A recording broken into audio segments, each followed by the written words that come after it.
I'm meteorologist Monica Woods looking at our regional headlines, and we're in the home stretch here, heading into our three-day weekend. For the coast, we'll continue to see morning fog. Some of that clearing, though, as we head into the afternoon. Valley forecast, it is going to be above average. For the foothills, we're going to see those clearing skies, and for the Sierra, less storms. So good news if you're headed up to the high country. Now, one thing I want to point out here is we have been following the Garnet Fire here in the Sierra National Forest. That really had some explosive growth over the past couple of days, going from, say, 9,000 acres to over 13,000 acres in a matter of about 24 hours. So smoke still really penetrating much of the Sierra National Forest. Some of that trying to make its way in through the valley. That mainly happens during the overnight hours when that smoke tends to settle into the lowest elevations. Just something to be aware of if you are making your travel plans. Even in the Yosemite area, you're going to see a little bit of that off in the distance. Our holiday weekend forecast, we've got a mix of sun and clouds. Highs staying in the 70s for San Francisco. Traveling through the valley,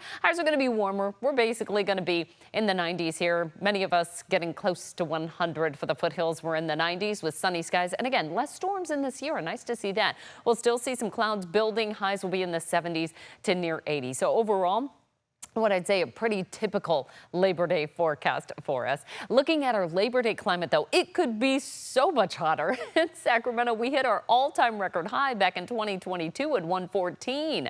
And then we've had some cool Labor Days as well. 77 was the afternoon high back in 2000 on Labor Day. We've seen rain as well, 1/10 of an inch back in 2013. And this is kind of the turning point when we start to turn our attention more to the potential of some rain. If you're headed out to many of our beautiful reservoirs, Oroville, New Melones, New Bullards Bar, or even Lake Berryessa, things are looking pretty good here. But you'll also notice they're a little bit lower. This is the time of year that we start preparing for the rainy season and the inflow of more water into those reservoirs. And that's why we see kind of the curvature of that line as we start to see the release of water downstream. That's going to mean for some pretty cold rivers. Building a water year. This is what I'm talking about. We are just on the tail end of this. We've certainly seen our fair share of monsoon moisture coming in.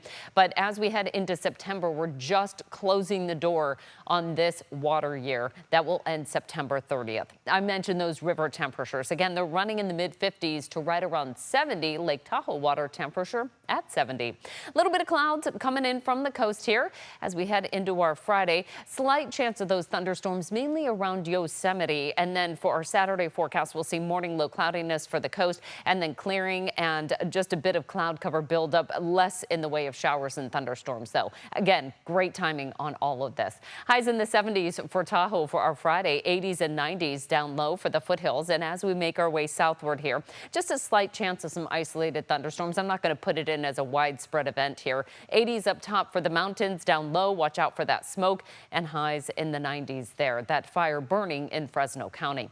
Central Coast, highs are in the 60s as we head toward San Luis Obispo, Morro Bay. We're in the 70s to near 80. Inland areas, again, very close to 100. 60s and 70s along the Bay Area coast. Inland areas starting to get quite warm, and along the northwest coast, it's chilly. 62 for Crescent City. Lots of low clouds and fog. Eureka at 62, as well as Fort Bragg. There's a 100, Red Bluff, Willows, 101. So like I said, we're starting to edge towards some summer heat here as we're unofficially ending the summer season. 90s to near 100 in the capital region.